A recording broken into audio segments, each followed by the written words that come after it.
Am I the a-hole for telling my daughter I will not be walking her down the aisle unless she invites her siblings and their families to her wedding? I, 56 male, have 5 children. This is about 3 of them: Casey, 26 female, Alex 31 non-binary, and Tom, 34 male. The names are not their true names. My daughter Casey is getting married this winter to her fiancé Max, 27 male, who she has been together with for about 4 years. I am covering the majority of the wedding expenses as Max's family lives in a different country, and with the currency exchange rate they won't be able to afford the wedding and both to come to the wedding. I have no issues with it and just want my little girl to be happy. Last week while Casey was away, my children Alex and Tom came to visit with their families and we were talking about wedding invitations. I was surprised to hear that they haven't received their wedding invitations, so I just thought that Casey haven't sent them out yet for everyone. Until my oldest and youngest daughters pointed out they have received their invitations with their kids and partners invited. I called my sister, who also said Casey has invited their whole family to the wedding too, and she received hers a while back, so I immediately saw red. Both Alex and Tom have husbands and have children, adopted, and it seemed Casey has excluded them because of their choices. It also seemed weird since Casey has always been close to them and supported them when they came out as non-binary and gay respectively. I have called Casey and demanded an explanation. My daughter said that Max and his family don't feel comfortable with couples that are not traditional and it goes against their culture, and that she hopes for my understanding. I have told her if that's the case I will not be walking her down the aisle and pull out from paying for her wedding, as she cannot exclude her family like this when they did nothing wrong, and if her future in-laws' opinion is so important to her, they can pay for the wedding. As a result, Casey has called me an asshole and hanged up crying. My children are on my side. My wife is torn as she understands where Casey comes from but agrees she shouldn't have excluded her siblings like this. Edit. Just want to add something about my wife. When I said she is torn and gets where Casey is coming from, it doesn't mean that she supports Casey's decision to exclude her siblings. She doesn't approve it in the slightest. However, as a mother of our children, she feels she should be there for all her children if they need her or want to talk, even if she doesn't agree with their choices. She is still deeply hurt by what Casey has said, as she absolutely adores Alex's and Tom's husbands and their children. Am I the a-hole for embarrassing my sister at her engagement party by uncovering her lies about our childhood? Yesterday was my sister's 25 female engagement party. Me and my 2 brothers, one is 22, 2 of us are 21, have been on the other side of US for the majority of 2023 and didn't think we were going to be there for the party. But plans shifted and we ended up arriving home last Wednesday. Now I'm honestly not sure if I was invited so much as we simply happened to live where the event was being hosted, because it was held in my parents' house. My sister didn't outright say she didn't want us there, but we didn't see much of her in the lead up. We didn't really know any of the people at the party, so we are going around introducing ourselves to people, mingling, doing the party thing. At some point, someone mentions the family photos on the wall and how they were surprised to see a ton of us on the wall when they didn't even know my sister had siblings. This sent me down a whole rabbit hole of confusion.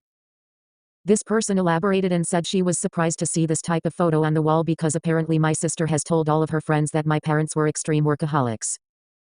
We have a really nice house, so they weren't surprised by that, just that it felt properly homey and lived in. Once again, I was thrown for a loop. Growing up, our home was the house. We had friends over constantly who were basically like extra siblings. My parents worked the normal amount, and they were home with us as much as possible. We got chauffeured around to sports practices. My parents took the time to get to know all of our friends well, etc. I would even go so far as to say they were more involved in our lives than average.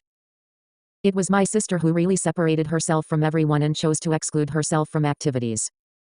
At some point during this conversation, a few other people overheard, and soon enough there was a decent crowd of her friends around my brothers and I, listening to stories of us growing up that were blowing these people's minds because it's apparently common knowledge among their friend group that our parents were so hands-on. And common knowledge that we even existed. I ended up having a really good time and felt like I made some new friends. After the event, apparently my sister was crying because I embarrassed her in front of all of her friends and that the work she had put in to separate herself from us golden children had been undone. Am I the a-hole? Am I the a-hole for making my sister pay for my kids' babysitter when she won't watch them? I, female 28, let my sister, 20, live with us while she goes to university. In return, she pays $500 a month. This covers her room, the extra water and power, and her food. I think it's very fair. She also does chores and helps with the kids. That was our agreement. We wrote everything down so there was no confusion. My understanding is that room and board at her school is $1,200 a month for shared accommodation. And it is only available during the 8 months of school.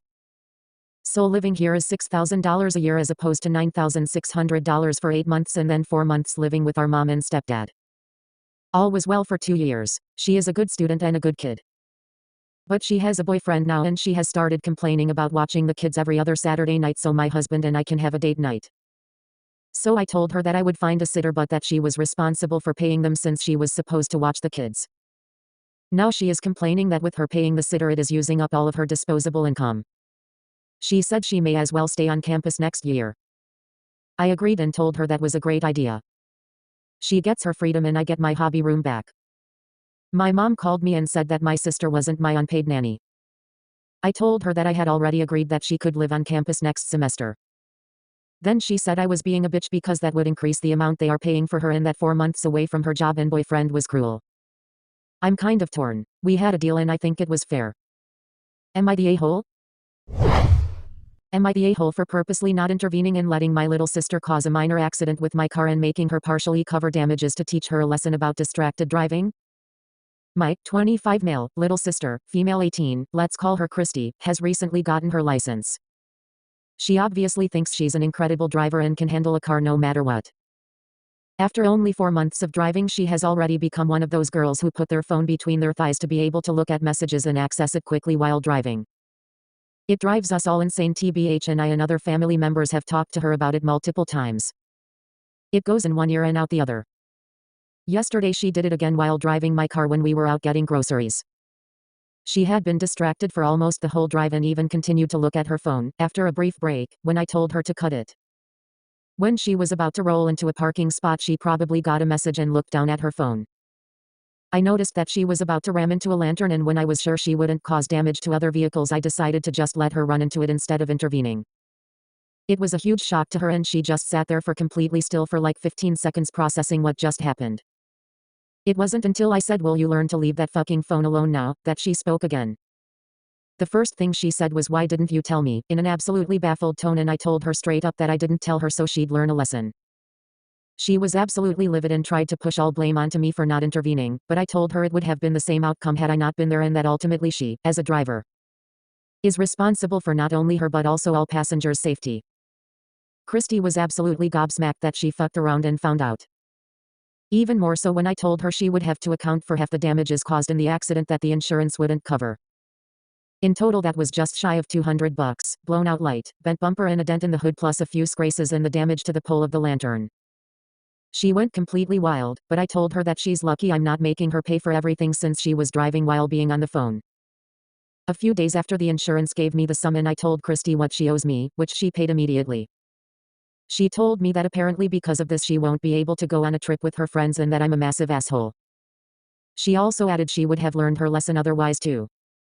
I personally doubt that she would have, and honestly distracted drivers are the worst. Am I the a-hole? Am I the a-hole for telling my brother-in-law to pay for what his daughter broke or get out of my house? My 34 female brother-in-law Luke is married to my stepsister Anna. Luke has a 9-year-old daughter Rue with his ex-wife, and he and Anna have a 4-year-old daughter Lola. I have a 6-year-old daughter, Charlotte. Currently, Luke, Anna, the kids, our parents, and my brother are staying at my house for a holiday. 2 days ago, Rue snuck into my daughter's playroom and broke several of her toys things. This was all captured on nannycam. Rue has always been destructive, and Luke has always been less than forthcoming with paying up for the things she's broken, though to be fair we have never asked him to. This time, however, seeing in 4K how malicious Rue was and how Luke has done nothing to curb her behavior over the years, I was extremely angry. Also, there is a piece of one of the items she broke that we've been unable to find, which will up the cost of repair, and a couple of dress-up items were custom made. Luke was extremely apologetic but I told him the only way to make this right would be to pay for what got ruined, and I presented him with an itemized invoice. Luke said he didn't have that kind of money readily available, but I am adamant that he and Rue cannot keep acting like these things don't have consequences. I said either he pays, or he can find somewhere else to stay for the duration of the holiday or go home. He has said he will contact the bank tomorrow for money but he is very upset about it and is accusing me of sinking him into difficult financial straits.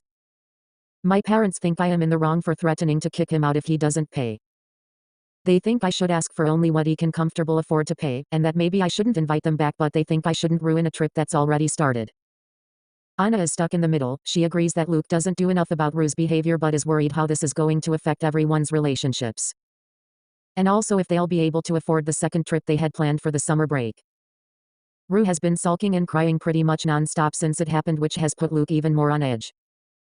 I don't think I'm the a-hole for finally taking a stand against this sort of thing, but at the same time I don't want to be punishing Anna and Lola by proxy, or having a lasting impact on their lives.